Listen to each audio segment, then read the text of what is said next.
bukan tempat kami berspa dekat sini. Ya Allah, banyaknya pulasan tu. Sedihlah sebenarnya sebab COVID ni tak dapat bisnes langsung. Down tak saya? Down juga. Mustahil tak down. Orang yang bisnes besar lagi risiko besar.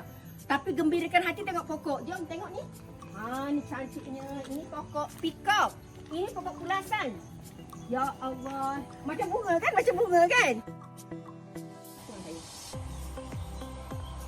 Jambangan bunga di depan rumah seni penginapan. Ni kan, kalau orang batuk, selsema jangan makan. Musim buah, durian, rambutan, pulasan adalah musim banyak orang sakit.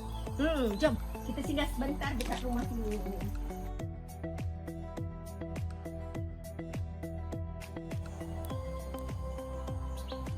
Okey, Moda nak cerita hari ni tentang risiko kahwin lelaki muda. Saya kan pernah jadi janda. Bila menjadi janda ni bukan satu benda yang paling menyeronokkan. Kadang-kadang kan kita perlu nekat dengan keputusan kita. Tapi apa yang saya ajar ni bukan untuk meletakkan dalam kepala anda untuk memilih perceraian. Sebab dalam kahwin cerai ni kita kena tengok keputusan kita ambil bukan untuk kita.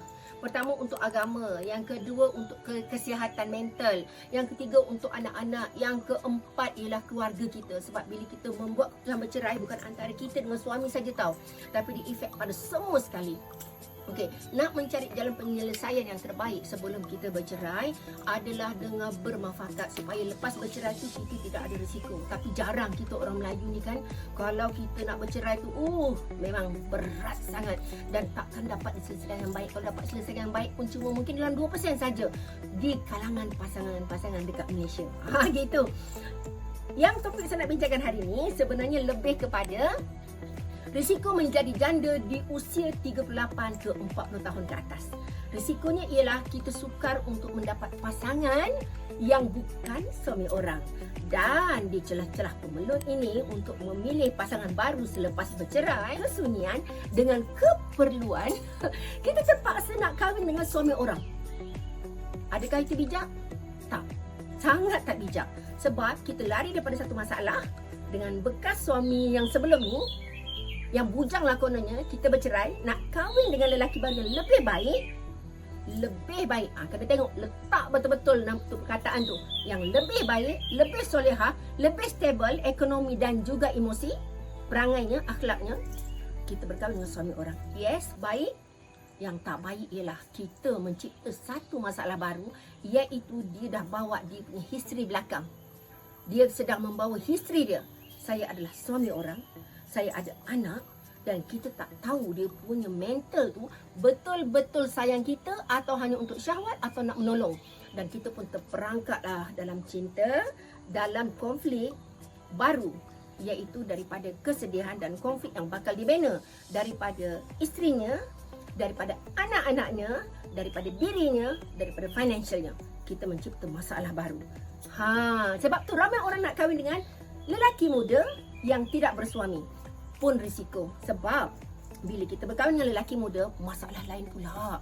Lelaki muda ni, kalau kita kahwin, kalau 100 orang yang betul-betul setia sampai ke hujung usia, mungkin dalam 7 orang atau 10 orang saja yang lain hanyalah untuk menumpang kestabilan wanita tersebut. Lelaki muda ni, dia manjanya lebih, requestnya lebih, mailnya lebih, dan kita yang berusia ni insecure. Sebab tu bagi orang nak kahwin lelaki muda, dia kena fikir dari segi financial, ketahanan mental, tujuan apa dia berkahwin dengan lelaki muda. Biasanya lelaki muda ni dia akan mempergunakan dan mengambil kesempatan, maaf ya kaum lelaki, kebanyakannya, tak semua, tapi kalau kita kahwin, kebanyakannya yang kahwin dengan lelaki muda ni yang betul ikhlas nak kahwin kekal sampai ke akhir usia. Kalau 100 tu mungkin dalam 10 je, mungkin 10%, mungkin 5%. Kebanyakannya memang takkan kekal lama. Nampak tak, kita terselpit di celah-celah emosi kita, keperluan zahir dan batin kita sebagai seorang wanita. Gitu. Kahwin dengan lelaki muda ni bukannya tak boleh. Fikir dulu, kita punya height tu pun tengah langgang. Umur 35, 38 dah mula tengah langgang.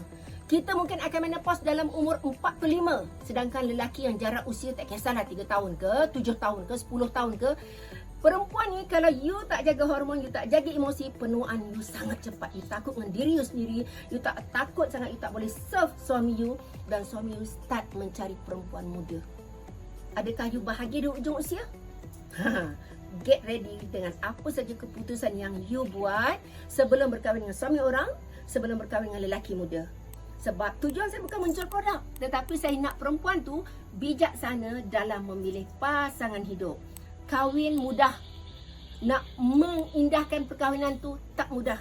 Yang kedua, untuk menstabilkan niat kita berkahwin, dan kalau sebarang berlaku komplikasi dalam perkahwinan tu, you ready tak? Ada option tak? Sebab tu wanita ni dia kena berkerjaya, dia kena ada agama yang kuat, dia kena ada adab yang kuat. Jadi suami muda ni, kalau suami muda atau suami orang, kalau dia ceraikan kita atau stay dengan kita, kita ada sifat dominan yang sangat-sangat murni. Murnikan diri anda, pilih yang betul. Sebab di hujung usia bukan satu benda yang indah. Sakitnya, ekonominya, perasaan kasih sayangnya, anak kita entah tak kat mana. Sebab tu ramai orang memilih, lebih baik hidup seorang dengan anak, besarkan anak, lebihkan agama. Senang hati.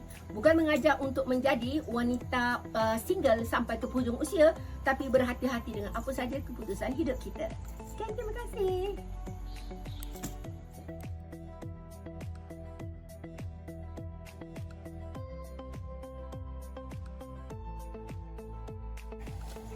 Semanis-manis rambutan pulasan tetap ada getahnya. Semanis-manis percintaan dan perkahwinan tetap ada penyakitnya.